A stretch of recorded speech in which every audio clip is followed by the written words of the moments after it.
All right, so to begin with my warm-up for sprinters, I'm gonna do most of my movements here in place as I talk through them just for the space I have, but I'll try and demonstrate everything here and talk through everything. So to begin, the first phase of dynamic warm-up for me is always just raising the heart rate and trying to increase body temperature. So for the first couple movements, I'll start with just usually a light jog for distance. I'll explain that it's only 50% to the athlete. We're just trying to get the heart rate up. So I'll typically go a 50% jog for 20 yards down and back, or this can be done, a single lap on the track or something like that. Then we'll go into, again, a back pedal, 50 yards or 50%, 20 yards down and back. Again, just trying to get the heart rate going. From there, I'll go into what's called a forward crossover skip. So we're just gonna skip while we work the arms here. We'll do that 20 yards down and back, and we'll do a backwards crossover skip there. I like that one. It's a low level plyometric, again, that we're using to just get the heart rate going, but it also gets some of the shoulders and arms going for some of the arm action we'll see in our sprint movements. From there, kind of the last movement we'll do to just finish that heart rate and raise the body temperature phase is just a high knee karaoke. So we'll snap the leg up and over on each rep. We'll do that for 20 yards down and back as well. So those 5 movements will complete our raising the body temperature and our heart rate phase. And now we'll get into activating the necessary muscles for sprinting. So the first thing I like to start off with is just a light, I'll go a heel walk for 10 yards, then flip it to a toe walk for 10 yards. Again, we're just starting with the ankle complex, working the calf, the tibialis anterior, and prepping all those muscles of the ankle complex we'll see there. From there, we'll go forward lunges. Again, getting the glutes going, the quads, kind of working around the hip and the knee. Now the other areas that we'll see during sprinting.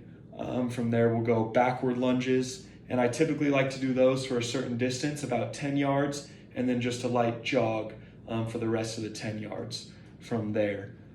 From here, we'll go into a walking knee hug.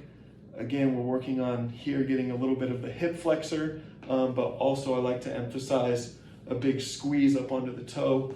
Again, just another opportunity to prep the ankle calf complex as well, while also getting some stretch and movement in that hip flexor. From there, I'll go into usually an inchworm for a few yards. So we're on all fours here. We'll walk the heels up, get a good stretch there, and hands out. We'll do that for about 5 to 10 yards and pop up and jog. So that's where we begin to really target the hamstrings, something that's really important in sprinting. From there, we'll get into what's called a walking quad stretch. So I'm gonna go here, I'm gonna grab my leg behind me, I'm gonna touch the ground, and then squeeze up, again, working the ankle, my quad, my hip, all those muscles that we're gonna see during sprinting. And that one specifically I like as well due to the coordination and prepping the balance that you're gonna need as well. And then last, we're gonna go a straight leg kick for 10 yards here. So the first 10 yards is just focusing on a big range of motion, trying to loosen up the hip, the hamstring, everything kind of in the posterior chain there. And then for the next 10 yards, we're gonna keep it lower. We're gonna snap the foot down into the ground and use that to pull us forward. Again, trying to prep the hamstring to get ready for sprinting there. So that's gonna complete our kind of muscle activation phase. We fit everything from our hips, quads, glutes, posterior chain, hamstrings, ankle complex, and calf. So now all the muscles that we're going to use in our sprinting have been stretched out, activated, ready to go. And now we're gonna get into our sport-specific or movement-specific prep drills from here. So I like to start off with an A skip for 10 yards.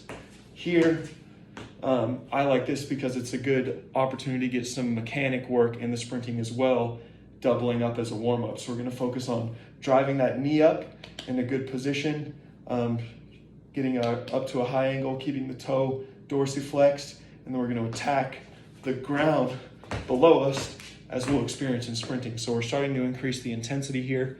And then I'll do that for 10 yards.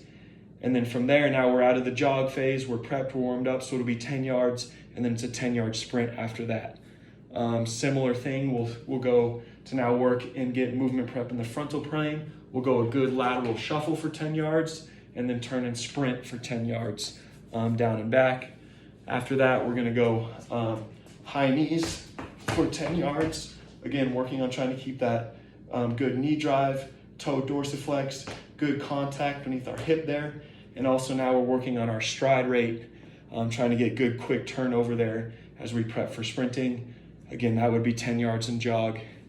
And then the best way I like to polish it off is just a series of increasing bursts, usually from a 3-point stance that we would come out of in sprinting in different sports, or sprinting from the blocks in case of track sprinters. So we'll just do an increasing 5-yard burst, 10-yard burst, 15-yard burst from there to kind of polish off our movement-specific prep there. And that would then cap off our warm-up, hitting all 3 of our phases, usually taking about 10 to 15 minutes, getting ourselves ready to go.